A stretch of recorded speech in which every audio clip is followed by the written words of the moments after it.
নমস্কার, শুভ সন্ধ্যা। নিউজ ভ্যানগার্ডের পর্দায় আপনাদের প্রত্যেককে স্বাগত। এই মুহূর্তের গুরুত্বপূর্ণ সংবাদগুলি নিয়ে আপনাদের সঙ্গে আমি রয়েছি শতাব্দী। শুরুতে আজকে বাংলাদেশের দিকে নজর রাখতে হয়। বাংলাদেশের অবস্থান এখন কোথায় গিয়ে দাঁড়িয়েছে, কারণ স্থলবন্ধে এবার স্থলপথে বাণিজ্যে কাঁচি।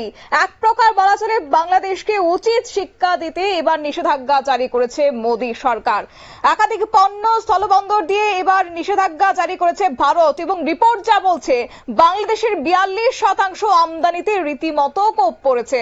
রপ্তানির আসে বাধ্য বাংলাদেশের আর্থিক সংকট। রীতিমতো বলা চলেছে যে ইউনুস এক প্রকার ভারত বিরোধিতার জিকির জারি রাখত, যে ইউনুস ভারত বিরোধী হাওয়া তুলতে এক প্রকার প্রস্তুত ছিল, সেই ইউনুসকে আজকে উচিত শিক্ষা দিতে শুরু করেছে মোদী সরকার।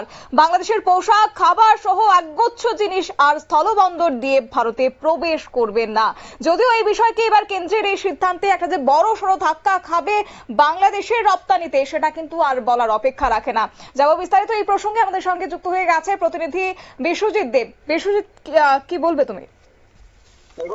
ভারতের স্থলবন্দর দিয়ে একাধিক বাংলাদেশি পণ্যের আমদানি বন্ধ করার যে নির্দেশ গত গত শনিবার দিন অর্থাৎ গতকালকে সেখানে কেন্দ্রীয় সরকার বলবৎ করেছে। বলা হয়েছে বাংলাদেশের রেডিমেড পোশাক, ফল, সুতো, কাঠের আসবাবপত্রের মতো পণ্যগুলি স্থলবন্দর দিয়ে আর ভারতের বাজারে প্রবেশ করতে পারবে না। পোশাকের জন্য কেবল খোলা রাখা হয়েছে কলকাতা এবং মুম্বাই বন্দর। এই সিদ্ধান্তের প্রভাব পড়তে চলেছে বা ভারত বাংলাদেশের বাণিজ্যে। গ্লোবাল ট্রেড রিসার্চ ইনিশিয়েটিভের একটি রিপোর্ট দাবি করা হয়েছে যে স্থলবন্দর বন্ধ করার ফলে বাংলাদেশের 42% আমদানিতে কোপ পড়েছে। তাছাড়া এই যে আমদানি বন্ধ করা হয়েছে স্থলপথে ভারতের পক্ষ থেকে, সেখানে বাংলাদেশ থেকে কি কি আসবে না, সেখানে আসবে না ফলের স্বাদযুক্ত কার্বোনেটেড পানীয়, প্রক্রিয়াজাত খাবার, তুলো, সুতো, প্লাস্টিকের পণ্য, কাঠের আসবাবপত্র, এবং অসম, মেঘালয়, ত্রিপুরা এবং মিজোরামের কোন স্থলবন্দর দিয়ে ভারতে ঢুকতে পারবে না বাংলাদেশে কোনো পণ্য। পশ্চিমবঙ্গের চ্যাংরাবান্ধা ও ফুলবাড়ি দিয়েও এই পণ্য ঢুকতে দেওয়া হবে না।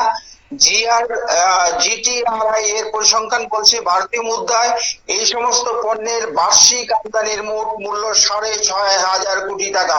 সবকিছু ব্যাপারটা জেনে রাখো যে বিষয়টা হচ্ছে এই যে ভারত এবং বাংলাদেশের মধ্যে যে আমদানির যে বিষয়টা ছিল, সেখানে বার্ষিক আমদানির মোট মূল্য 6,500 কোটি টাকা। শতাব্দী। একেবারেই বিশ্বজিৎ দা, তবে সেক্ষেত্রে আরো একটি বিষয় তোমার কাছ থেকে জানতে চাইবো।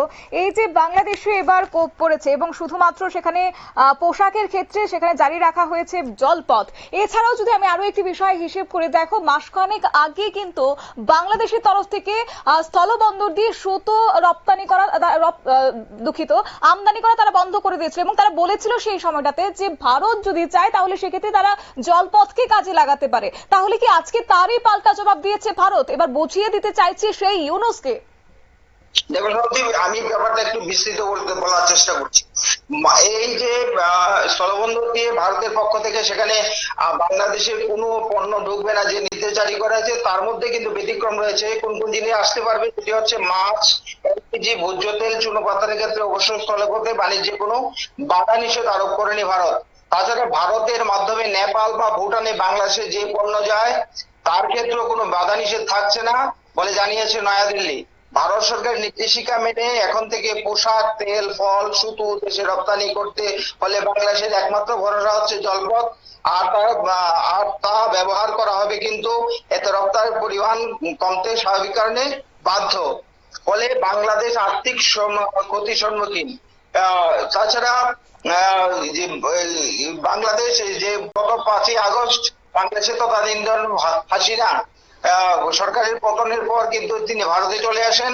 তার পরবর্তী সময়ে সেখানে অন্তর্বর্তী সরকারের প্রধান হিসেবে দায়িত্ব নিয়েছিলেন মোহাম্মদ ইউনুস, এবং যার হাসিনা প্রথম পর থেকেই কিন্তু বাংলাদেশের সঙ্গে ভারতের দ্বিপাক্ষিক সম্পর্কে কিন্তু টানাপোড়েন চলছে। অভিযোগ, ইউনুসের আমলে সংখ্যালঘুদের উপর আক্রমণ বেড়ে গেছে, যা নিয়ে ভারত একাধিকবার কিন্তু উদ্বেগ প্রকাশ করেছে। তাছাড়া কিছুদিন আগে ইউনুস চীন সফরে গিয়েছিলেন, সেখানে গিয়ে উত্তর পূর্ব ভারতের রাজ্যগুলি সম্পর্কে কিন্তু বিতর্কিত সেখানে মন্তব্য করেছিলেন বলে অভিযোগ পাওয়া যাচ্ছে। যে তাছাড়া চীনের সঙ্গে বাংলাদেশের ঘনিষ্ঠতা বৃদ্ধি, যে ঘনিষ্ঠতা বৃদ্ধির নজরে কিন্তু এড়ায়নি ভারতে। এর মাঝে সম্প্রতি ভারত থেকে স্থলপথে সুতো আমদানি বন্ধ করে দেয় ঢাকা, আর তারপরেই নয়াদিল্লি কিন্তু এই সিদ্ধান্ত নিয়েছে। শতাব্দী। একেবারেই। তবে এখানে আসি আরো একটি প্রশ্নে, যেখানে দেখো বিশ্বজিৎ, আজকে বাংলাদেশের সঙ্গে যে যে সীমান্তগুলি রয়েছে ত্রিপুরা রয়েছে, অসম রয়েছে, মেঘালয় সহ মিজোরামের যে স্থল কাস্টমস হাউস এবং যেখানে ইন্টিগ্রেটেড চেকপোস্ট দিয়ে সেখানে আর পণ্য যাওয়া হবে না বা পণ্য আমদানি করবেন না, কার্যত বন্ধ করে দিয়েছে বাংলাদেশ। তাই সেক্ষেত্রে কি বলা চলে যে ইউনুস একটা সময় উত্তর পূর্বের জন্য হুমকি দিয়েছে, যে ইউনুস একটা সময় সেভেন সিস্টার্স নিয়ে হুমকি দিয়েছে, আজকে উত্তর পূর্বের ক্ষেত্রে একটা ব্যবসার সুযোগ এবার বন্ধ করে দিয়েছে, তাহলে কি কৌশলে এবার বার্তা দিলেন বাংলাদেশকে? হ্যাঁ, নিশ্চিতভাবে যে বাংলাদেশ কিন্তু ভারত, মোহাম্মদ ইউনূসের সরকার প্রতিষ্ঠিত হওয়ার পর থেকে কিন্তু ভারত এবং বাংলাদেশের যে মৈত্রী, সেখানে কিন্তু মৈত্রীতা কিন্তু ঘাটতি, সেখানে টানাপোড়েন চলছে, সেখানে বন্ধনের মধ্যে। সেই জায়গায় দাঁড়িয়ে একাধিক ভারত বিরোধী জিগির কিন্তু বাংলাদেশে উঠানোর চেষ্টা করা হচ্ছে। এই অবস্থায় দাঁড়িয়ে বাংলাদেশ প্রথমে যে সমস্ত পদক্ষেপ নিয়েছে ভারতের বিরুদ্ধে, তার পাল্টা জবাব কিন্তু ভারত কিন্তু এখন দেওয়া শুরু করেছে। অর্থাৎ মোদী সরকার উচিত শিক্ষা দেওয়ার চেষ্টা করছে।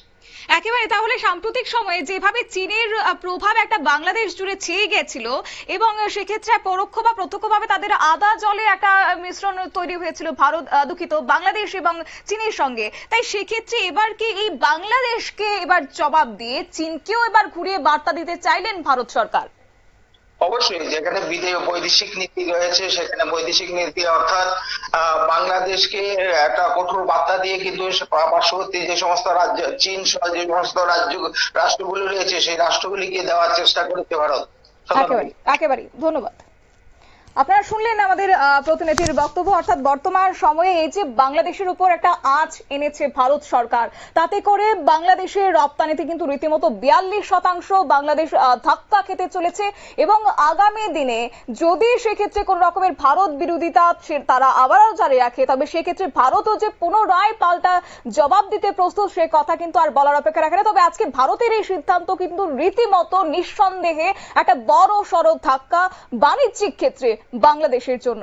নিয়ে নিচ্ছি ছোট্ট একটি বিজ্ঞাপন বিরতি, সঙ্গে থাকুন।